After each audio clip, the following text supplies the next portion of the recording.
Bismillahirrahmanirrahim. Assalamualaikum warahmatullahi wabarakatuh. Alhamdulillah wassalatu wassalam ala Rasulillah wa ala alihi wa sahbihi wa man walah. Amma ba'du.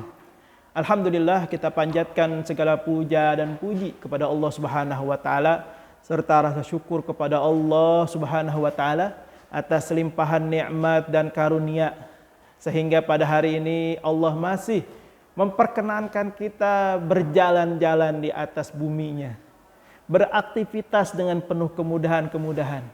Kita mohon kepada Allah agar semua yang kita lakukan hari ini dicatat sebagai kebaikan, bernilai ibadah di sisi Allah, sehingga itu menjadi bekal menghadap Allah Subhanahu wa taala. Amin ya rabbal alamin. Yang kedua, jangan pernah lupa yakni bersolawat kepada Rasulullah Sallallahu Alaihi Wasallam. Salawat ini tanda kita pengen diakui sebagai umat Rasulullah. Salawat ini tanda kita ingin dijadikan umatnya Rasulullah yang dekat sama Rasulullah. Kemudian salawat ini sebagai bukti bahwa kita nanti di hari kiamat pengen dapat syafaat dari Rasulullah Sallallahu Alaihi Wasallam.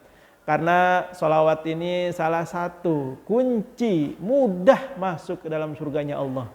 Bahkan ada keterangan orang yang beribadah kemudian mengingkari sholawat kepada Rasulullah SAW, ibadahnya hangus, ibadahnya hilang, ibadahnya sia-sia. Na'udzubillah, summa na'udzubillah.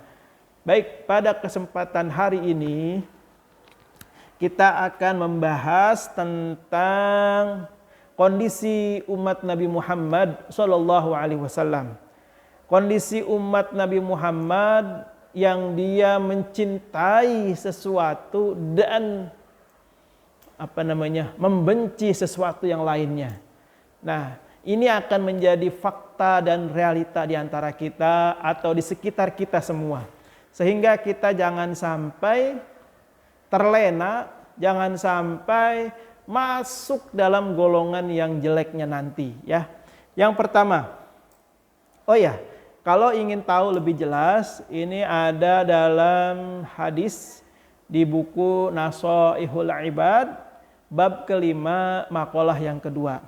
Wal maqalatu ats-tsaniyah, adapun maqalah yang kedua, qala Nabi alaihi salam, dari Nabi sallallahu alaihi wasallam bersabda, sayati zamanun, akan datang sebuah zaman, akan datang sebuah kondisi, ala ummati, di atas umatku, di dalam umatku, yuhibbunal khamsan wa yansawna khamsan, akan datang pada umatku mencintai 5 perkara dan menjauhi 5 perkara. Ya, yang pertama apa? Yuhibbunad dunya wa yansawnal uqbah. Yang pertama itu kata Rasulullah, mencintai dunia dan membenci akhirat. Dikit-dikit puasa, dikit-dikit sholat, dikit-dikit sedekah, dikit-dikit zakat, benci dia, nggak suka. Nah, ternyata kondisi ini sudah diprediksi oleh Rasulullah akan datang masa itu. Ya, kalau sudah masuk ketemu masa yang seperti ini, sebaiknya kita bersiap-siap, kita berbenah diri, jangan sampai kita masuk ke dalam golongan ini. Yang pertama. Yang kedua, wa yuhibbunad dur wa yansawnal kubur. Orang yang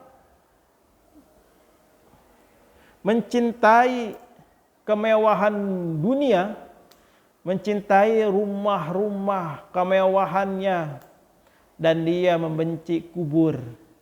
Artinya apa? Orang yang fokus memperbagus rumahnya, entah itu interiornya, semuanya diperbagus, tapi dia lupa bahwa rumah yang sebenarnya adalah kuburan, dan itu tidak dihiraukan oleh dia.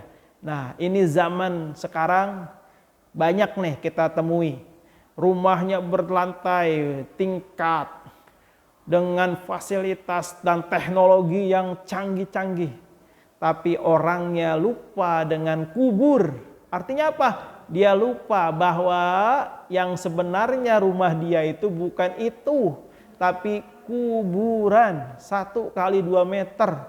Ya, mau kayak bagaimanapun itu kuburannya nggak bakalan 5 meter, nggak bakal. Tapi hanya 1 kali 2. Nah, itulah tempat tinggal yang sebenarnya bagi kita semuanya.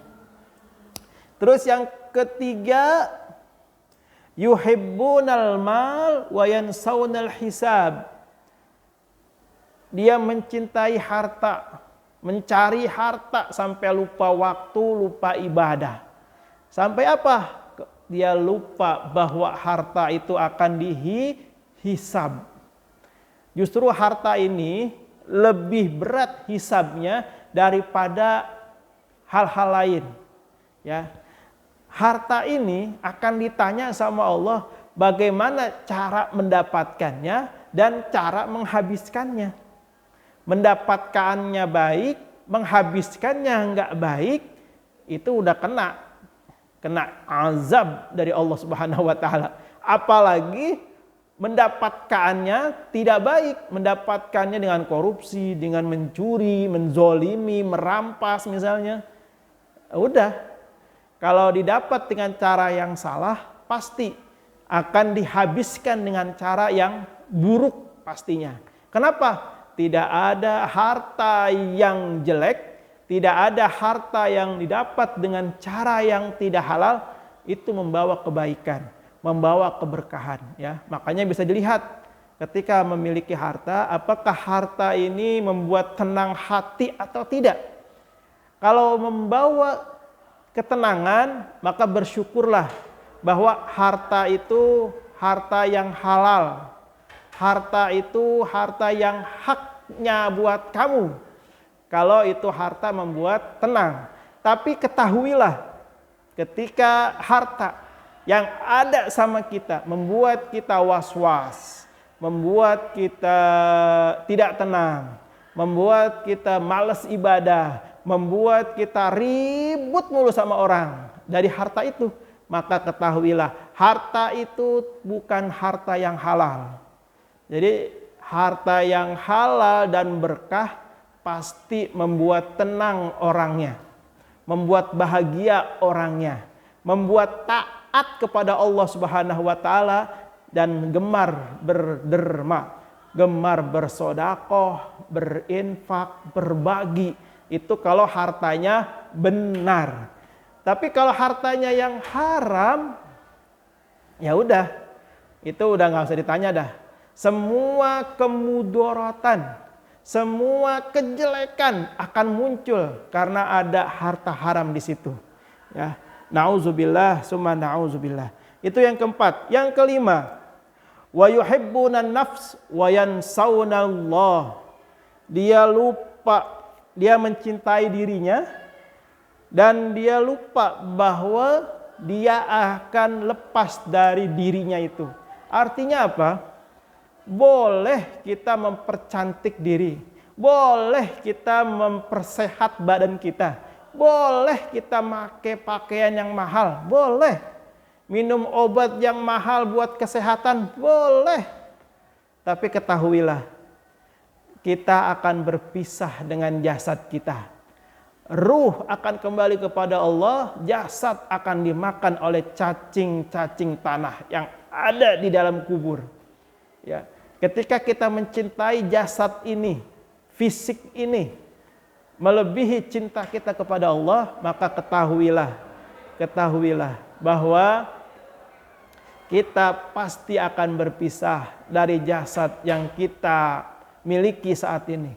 Oleh karena itu, ya, apa yang menjadi milik kita jangan berlebihan. Apa yang masuk ke dalam mulut kita, pastikan itu barang yang halal, jangan yang haram ataupun yang subhat. Nauzubillah. Ya, mudah-mudahan bermanfaat. Allahu a'lam bishawab. Lain waktu kita ketemu lagi. Hadanallahu wa iyyakum ajmain. Assalamualaikum warahmatullahi wabarakatuh.